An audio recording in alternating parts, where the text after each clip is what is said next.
శ్రీమాత్రే నమః. నమస్కారం. మనం ప్రతిరోజు ఇంట్లో మంత్రోచ్చారణతో పూజా పునస్కారాలు చేస్తూ ఉంటాం. అలాగే గుళ్ళో పెళ్ళిలో కూడా మంత్రాలు చదువుతూ ఉంటారు. చాలామందికి ఉండే ఈ తరం పిల్లలకి ఒక సందేహం, అసలు ఈ మంత్రం అంటే ఏంటి, మంత్రానికి శక్తి ఉందా, అవి నిజంగా పనిచేస్తాయా అనే సందేహాలు ఉన్నాయండి. ఈ మంత్రం మన మైండ్, బాడీ మీద ఎలా పనిచేస్తాయి అన్న విషయం ఈరోజు మన కార్యక్రమంలో తెలుసుకునే ప్రయత్నం చేద్దాం. అసలు మన వేదాలు ఏం చెప్తున్నాయండి? సృష్టి అంతా కూడా శబ్దమయం అనే కదా. ఆ శబ్దం నుంచే అక్షరాలు పుట్టాయన్నది మనకి తెలిసిన విషయమే కదా. ప్రతి అక్షరానికి ఒక శక్తి ఉంటుంది. ఉదాహరణకి చూడండి, అరే సన్నాసి అంటే ఏం పట్టించుకోకుండా, ఏ బాదరబందీ లేకుండా తిరిగేవాడు అని. అదే సన్యాసి అంటే సమాజానికి దూరంగా ఉండి లోకక్షేమం కోరేవాడు అని కదా అర్థం. రెండు చూడండి, మీరు ఇక్కడ చూడండి, రెండు కూడా 3 అక్షరాల పదాలే. కానీ ఆ పదాల కలయిక వల్ల అర్థంలో వచ్చిన మార్పు ఇది. శబ్దము, అర్థము అనే గుణాల కలయికే అక్షరం.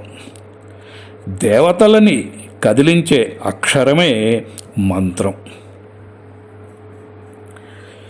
Vedas says that entire universe is the result of sound or vibration. Quantum mechanics says that the universe is full of vibrating energy strings. Sound or vibration is believed the fundamental part of all matters, even the human body. If you look at atomic structure or our body, they are composed of nothing but vibrating atoms. Mantra chanting introduces high frequency sound into our system that changes overall vibrations, which changes energy centers. Energy centre అంటే ఇంతకు ముందు కూడా మీకు తెలియజేశాను, nothing but మన బాడీలో ఉండే షట్చక్రాలు, వాటిల్లో మార్పులు వస్తాయి అన్నమాట. Chanting mantras can reduce stress and anxiety. నేను చెప్తున్నది కాదు, మీరు ప్రత్యక్షంగా మీకు మీరే అనుభవించవచ్చు. మీరు ఓం అని రోజు ఒక 10 నిమిషాలు ఉచ్చరించి చూడండి. మొదట చాలా కష్టం అనిపిస్తుందండి. ఓం అని మీరు కంటిన్యూగా 1 నిమిషం కూడా అనలేరు. అనేసరికి ఆయాసం వచ్చినట్టు అవుతుంది. ఆ విధంగా ఒక 10 నిమిషాలు ఉచ్చరించి చూడండి. 1 వారమే చేసి చూడండి. పదే పదే ఉచ్చరించటం వలన it acts on the peripheral nervous system and it creates a calm mental state. మన నర్వస్ సిస్టమే మన బాడీ ఫంక్షన్స్ మీద పనిచేస్తుంది అన్న విషయం తెలిసిందే కదా. So that's why it creates a calm mental state. Different mantras can stimulate energies in different parts of the body. Chanting mantras can lead to changes in brain activity so that increased delta waves of the brain. These changes have been observed in MRI and EEG scan. ఊరికే చెప్తున్నది కాదండి, even scientifically it has been proved. Delta waves are like an alarm system in our brain. and help us to stay focused. Mantra chanting balances the left and right cerebral hemispheres of the brain. This produces alpha wave in our brain, which are produced only when brain is relaxed.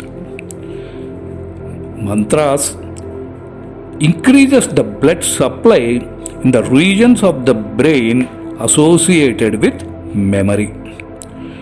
So ప్రతిరోజు మనం మంత్ర జపం చెయ్యటం వలన memory and concentration పెరుగుతుందండి.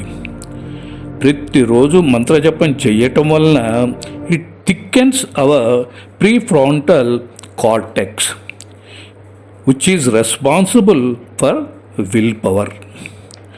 Chanting mantras regularly releases endorphin hormones. Endorphins ante telusu kada, happy hormones, which changes our mood and also reduces the release of cortisol. అందుకే చూడండి, మనం MS Subbalakshmi గారు గానం చేసిన విష్ణు సహస్రనామం కానీ, వెంకటేశ్వర సుప్రభాతం కానీ, లేకపోతే లలితా సహస్రనామ పారాయణం కానీ విన్నప్పుడు మనకి తెలియకుండానే రిలాక్స్డ్గా ఫీల్ అవుతామండి. ఎందుకు అంటే ఆ స్వరం మనకు ఒక విధమైన సూతింగ్ ఎఫెక్ట్ని కలగజేస్తుంది.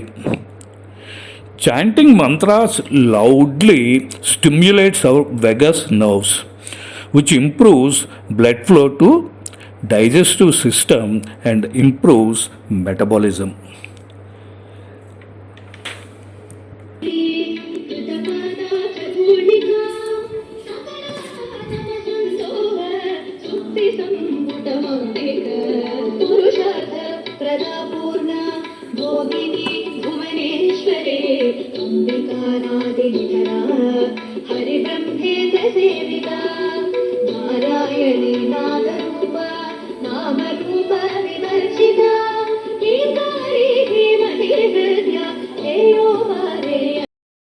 जानत संकल्पमानं प्रकल्पमानमुपकल्पमानमुपक्लुप्तं क्लुप्तं श्रेयो वशीय आयुत् सम्भोदं भोदं चित्रकेतु प्रभानाभान् सम्भान् ज्योतिष्मागस्तेजस्वानातपग्गस्तपन्नभितपन्न रोचनो रोचमान शोभन शोभमान कल्याणः.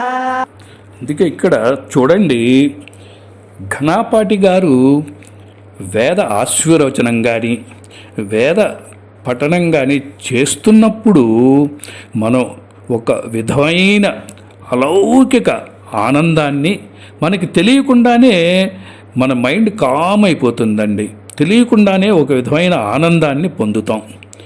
ఇదంతా కూడా ఆ స్వరానికి, శబ్దానికి, అక్షరానికి ఉన్న శక్తి అండి. ఇప్పటి తరానికి తెలియదేమో కానీ వినే ఉంటారు, తేలు మంత్రం, పాము మంత్రం అని చెప్పి మీరు వినే ఉండవచ్చు. అలాగే చూడండి, ఇస్రో వాళ్ళు రాకెట్ ప్రయోగించే ముందు ఆ సైంటిస్టులు తిరుమల వచ్చి శ్రీవారికి ఆ రాకెట్ నమూనాను తీసుకొచ్చి అక్కడ పెట్టి పూజలు జరిపిస్తారు కదండి. అసలు మంత్రం అంటే ఏంటి? మననాత్ త్రాయతే ఇది మంత్ర. మననాత్ మననం చెయ్యటం, త్రాయతే రక్షించేది. అంటే నిరంతరం మననం చెయ్యటం వల్ల రక్షిస్తుంది కనుక అది మంత్రం. చూడండి, మనం కొంతమంది పడుకునే ముందు హనుమాన్ చాలీసాగా, అలాగే ప్రయాణ సమయంలో మృత్యుంజయ మంత్రం చదువుకుంటూ ఉంటారు. బహుశా మీరు గమనించే ఉండొచ్చు.